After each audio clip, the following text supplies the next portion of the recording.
Bonjour à tous, moi c'est Fulbert Kambia de l'Académie des entrepreneurs. Aujourd'hui, je vais partager avec vous 10 secrets indispensables à connaître avant d'aller en Chine pour le business. Ce sont des principes concrets, testés sur le terrain, qui peuvent vous faire éviter des pertes de temps et d'argent. Écoutez-les attentivement, car chacun de ces conseils peut vous faire comprendre la différence entre un voyage ordinaire comme un touriste et un voyage transformateur pour votre business. J'ai déjà été plusieurs fois en Chine où j'ai participé à la foire de Canton à Guangzhou. J'ai visité les villes comme Yiwu, Shenzhen, Hong Kong, Foshan et j'en passe. La Chine, c'est un pays où il faut aller étant préparé. Si vous allez là-bas comme un touriste alors que vous voulez faire du business, vous allez être désagréablement surpris.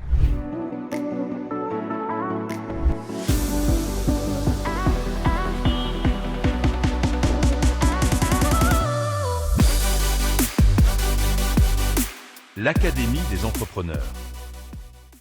Allons-y donc maintenant au secret numéro 1.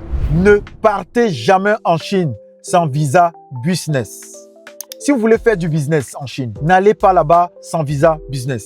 En Chine, la crédibilité commence par les papiers. Un visa touriste ne suffit pas pour signer des contrats, visiter officiellement des usines ou entrer dans certaines zones industrielles. En Chine, j'ai visité des usines qui fabriquaient des machines à glace. J'ai visité beaucoup d'usines.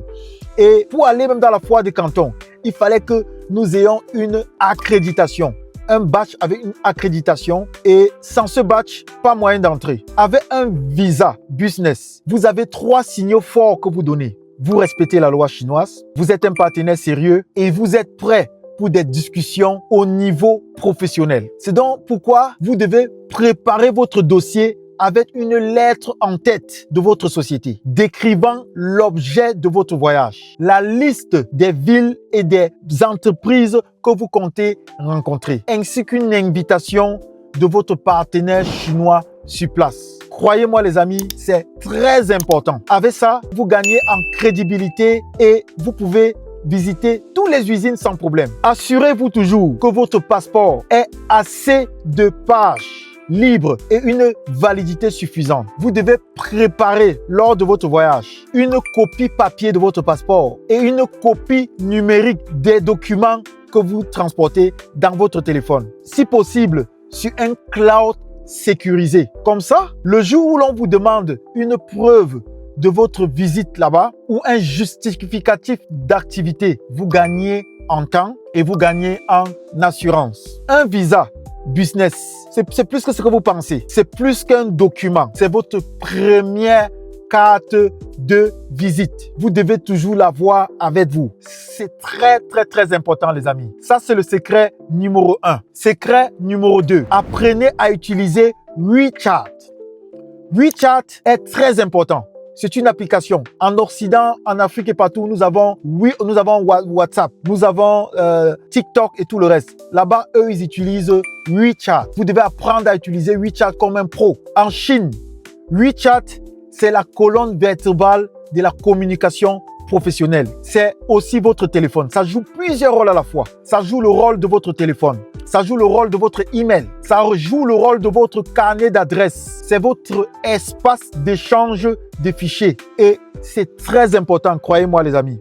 Avant de partir en Chine, créez un profil professionnel soigné avec votre nom complet, votre fonction, le nom de votre entreprise. Et vous devez télécharger WeChat avant votre départ pour la Chine. Parce que sur place, ça devient compliqué. Vous devez mettre sur WeChat une photo nette de vous et un QR code prêt à être scanné partout où vous serez, comme une carte de visite normale. Parce que quand vous allez arriver, par exemple à la foire de Canton, les gens vont juste vouloir voir votre code barre, pour votre QR code pour scanner. Dès qu'ils scannent, ils ont tout ce qu'il faut. Vous devez rédiger aussi dans WeChat, au niveau de votre profil, un message de présentation court que vous pourrez coller partout, de telle en sorte que vos contacts pourront voir.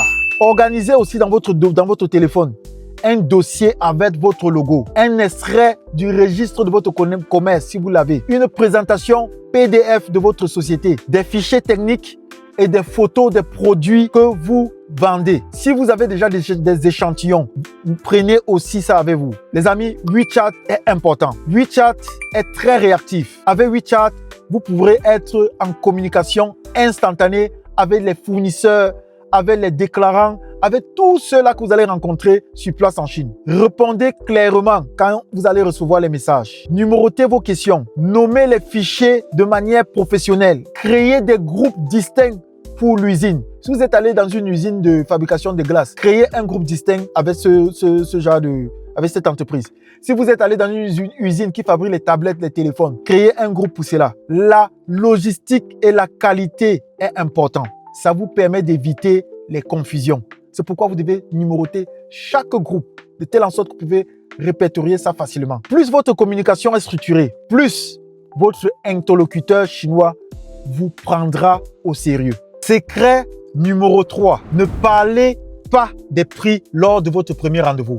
La relation précède la transaction en Chine. La première rencontre sert d'abord à aligner la vision, clarifier les spécifications, évaluer la capacité de l'usine à produire et poser les bases d'un partenariat durable. Pas de précipitation. Concentrez-vous sur votre marché, vos volumes cibles, votre calendrier d'introduction, vos contraintes réglementaires et vos standards qualité. Vous devez savoir déjà, c'est déjà quel genre de qualité que je cherche. C'est quel nombre de quantités que je recherche. Expliquez vos priorités. Tolérance, matériaux, emballage, tests en sortie de ligne, pièces de rechange. Toutes ces questions sont importantes. Vous devez déjà les connaître. Posez des questions ouvertes qui montrent que vous comprenez la chaîne de valeur. L'objectif n'est pas d'arracher un prix bas, mais d'obtenir la certitude que l'usine peut livrer ce dont vous avez réellement besoin. N'allez pas directement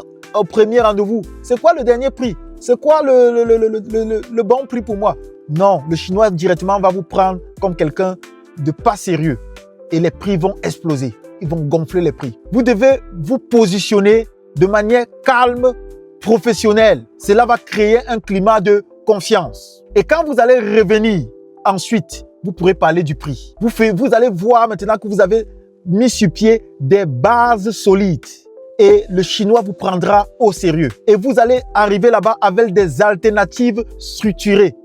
Et vous obtiendrez les meilleures conditions sans abîmer votre relation. C'est très important, les amis, de savoir comment vous positionner, de savoir comment fonctionner. Évitez de parler du prix au premier rendez-vous. Secret numéro 4. Les cartes de visite comptent vraiment. En Chine, la carte de visite n'est pas un simple bout de papier. C'est un symbole de respect et d'intention professionnelle. Vous devez présenter votre carte de visite de manière propre, idéalement en 2 langues, soit en anglais et en français, soit en français et en chinois. Pourquoi pas? C'est important que vous puissiez avoir cette carte de visite en 2 langues, de manière propre, bien détaillée, avec votre rôle clairement indiqué sur la carte de visite. Ajoutez aussi sur cette carte de visite votre QR code WeChat pour faciliter la connexion immédiate. Lorsque vous recevez une carte de votre interlocuteur chinois, prenez cette carte avec beaucoup de respect. Prenez le temps de la regarder, mémorisez le nom de la personne. S'il s'appelle Wang, s'il s'appelle Li, retenez cela, c'est important. Vérifiez la fonction de la personne. Prononcez une courte phrase de reconnaissance, c'est important. Après la rencontre, prenez 30 secondes pour noter sur votre carte ou sur la carte que vous avez reçue le numéro de téléphone de la personne. Vous devez, s'il n'a pas le numéro de téléphone, peut-être parce qu'ils prennent souvent les cartes, ils vous donnent une carte comme ça, c'est la carte avec un numéro pour tout le monde. Demandez s'il n'a pas un numéro personnel. Si c'est le cas, écrivez. La personne va se rendre compte, waouh, vous voulez vraiment une relation de long terme, une relation sérieuse. Et là, il vous prend au sérieux pour vous donner même son numéro personnel. Et vous devez avoir un cahier de résumé où vous notez les points clés et les prochaines étapes. De retour à l'hôtel, envoyez un message de suivi sur WeChat avec un court résumé et les actions convenues à la personne qui vous a donné sa carte. C'est une rigueur qui est claire, mais cette rigueur est simple et vous distingue instantanément. La personne se rend compte que wow, j'ai affaire ici à un professionnel, à quelqu'un qui sait ce qu'il veut et directement vous êtes pris au sérieux. Allons-y maintenant au secret numéro 5. Soyez prêts à négocier longtemps et intelligemment. En Chine, le prix affiché n'est presque jamais le prix final. Certaines personnes, à peine on les a donné le prix, ils valident directement. Sachez que vous vous êtes fait avoir. En Chine, la négociation, c'est un processus mutuel. Les deux parties veulent négocier. Ce n'est pas un bras de fer. Ce n'est pas une lutte. C'est une découverte mutuelle. Vous apprenez à vous découvrir. Comment ça se passe? Approchez cette négociation-là comme un ingénieur plutôt qu'une personne qui ne connaît pas ce qu'il veut. Demandez systématiquement 2 versions du devis. Une version standard et une version premium. Avec les détails des composantes, des traitements de surface, de l'emballage, des tests et de la garantie. Quand vous avez fait de telles choses, waouh, ils se disent que waouh, on a fait un professionnel. Et la discussion devient maintenant claire. Vous allez maintenant entrer, parler des volumes, parler des quantités, parler du délai de livraison, parler maintenant des conditions de production. Ça se passe comment? Est-ce que les matériaux sont de telle ou telle qualité? C'est important, les amis. Quand vous allez faire cela, vous allez vous rendre compte que vous allez être pris au sérieux. Jouez sur les paramètres non financiers qui pèsent lourd. Vous devez d'abord regarder sur les délais, les plans d'emballage, les méthodes d'inspection, les pénalités de retard raisonnables, les fournitures des pièces d'usure, les propriétés. Vous devez regarder tous les éléments. En Chine, on ne se précipite pas seulement, on achète des choses et c'est bon. Pour avoir un voyage réussi, vous devez être prêt à poser les questions clés. Vous devez poser des questions clés, comme par exemple, qu'est-ce qui fait augmenter votre prix aujourd'hui? Qu'est-ce qui peut faire baisser sans dégrader la qualité? Vous posez une telle question comme ça à un fournisseur. Ouais, il se demande, mais j'ai en face de moi quelqu'un de préparé. Et tout cela en identifiant les leviers réels et en optimisant intelligemment tous les paramètres. C'est très important, les amis. Quand vous faites comme ça, à la fin, vous avez un devis clair à de très bons prix et vous avez un échelonnement de paiement raisonnable parce qu'ils se disent que wow, j'ai affaire ici à un professionnel et ils ne vous traitent pas comme quelqu'un qui est seulement là comme un touriste. Secret numéro 6. Visitez les usines vous-même. Aucune photo, aucun PDF, aucune vidéo professionnelle ne remplacera jamais la vérité d'une ligne de production en marche. Sur place, vous pouvez regarder la capacité réelle, les postes de travail, les flux de matière, l'organisation du contrôle qualité à l'entrée et à la sortie, la traçabilité, les certificats, la façon dont ils gèrent les certificats et tout le reste. Demandez toujours à voir un produit démonté pour vérifier la matière, l'épaisseur, l'emballage. Photographiez le banc d'essai, les tableaux de planification, l'espace de stockage des matières, les zones d'expédition. Sur place, vous pouvez vérifier tout ça. C'est important d'être là sur place. Secret numéro 7. Méfiez-vous des intermédiaires inconnus et sécurisez votre processus. Un bon agent peut vous faire gagner un temps précieux. Un mauvais intermédiaire sur place peut vous faire perdre votre investissement, votre réputation, vos clients et j'en passe. Faites bien le choix. Identifiez légalement la société, le numéro, la licence, l'adresse physique vérifiable, la référence client récente et joignable. Vous devez voir toutes ces choses-là avant de vous engager avec un intermédiaire. Secret numéro 8. Préparez toujours un plan B logistique. La logistique en Chine peut évoluer d'un jour à l'autre à cause d'une congestion portuaire, d'un contrôle douanier, d'une météo non maîtrisée et d'un changement de planning. Vous devez donc anticiper au moins 2 transitaires fiables en comparant les offres sur les bases identiques. Vous devez avoir toujours ce tableau de comparaison sur place. Secret numéro 9.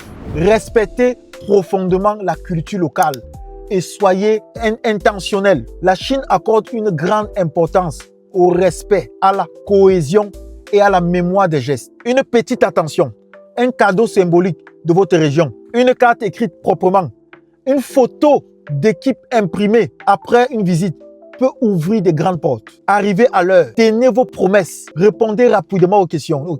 Reformulez les décisions prises après les réunions. Préparez-vous après chaque réunion.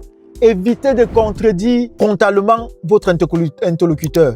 Remerciez Écoutez-les quand ils font des choses. C'est très important. Dans un dîner d'affaires, apprenez à écouter. Parce que même pendant les dîners d'affaires là-bas, les choses se passent. Le respect, les amis, se voit aussi dans la rigueur documentaire. Vous devez faire des devis propres, un tableau clair, des références vérifiables. Vous devez gérer l'humanisme et le professionnalisme. Et ça va accélérer votre prise au sérieux. Ça sera un élément clair. Secret numéro 10. Ne dépendez jamais d'un seul fournisseur. La diversification n'est pas de la méfiance, c'est de la stratégie. Construisez un portefeuille avec un plan A, plan B et plan C lorsque c'est nécessaire. Identifiez une usine principale pour la qualité et la stabilité. Une usine secondaire pour la flexibilité et la montée en volume.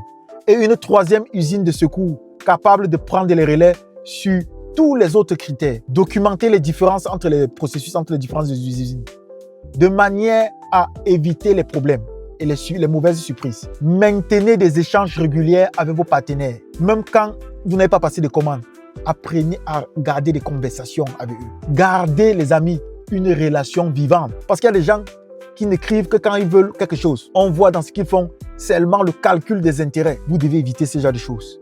Soyez humain et professionnel et vous allez voir comment les portes de la Chine vont s'ouvrir à vous. Les amis, je vous ai donné ici 10 secrets importants pour un voyage réussi en Chine. Appliquez-les et surtout, n'oubliez pas de télécharger WeChat. N'oubliez pas aussi de télécharger Alipay. C'est important.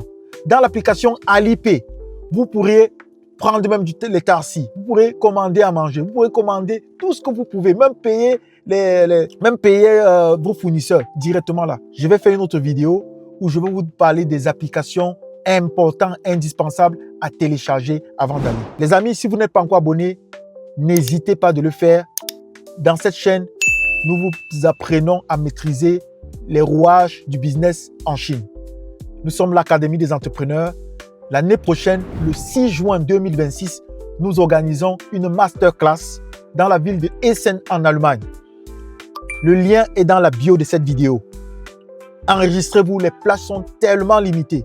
Cette année, nous avons eu une salle comble et tous ceux qui sont rentrés étaient satisfaits. Beaucoup sont déjà en train d'ouvrir leurs propres entreprises parce qu'on les a appris à créer des entreprises de A à Z et c'était très important. L'année prochaine, nous sommes aussi à la foire du Canton du 15 avril au 5 mai. Si tu peux, contacte-nous pour faire partie du voyage. Nous allons être à Guangzhou, à Hong Kong, à Foshan, à Yiwu et à Shenzhen. Ne rate pas ce rendez-vous. Prends contact avec l'Académie des entrepreneurs et nous allons t'orienter comment faire pour être de la partie. Les amis, on se dit à très bientôt. J'espère que cette vidéo vous a inspiré et vous a donné de bien vous préparer pour avoir un voyage professionnel réussi en Chine. On se dit à très bientôt. Ciao.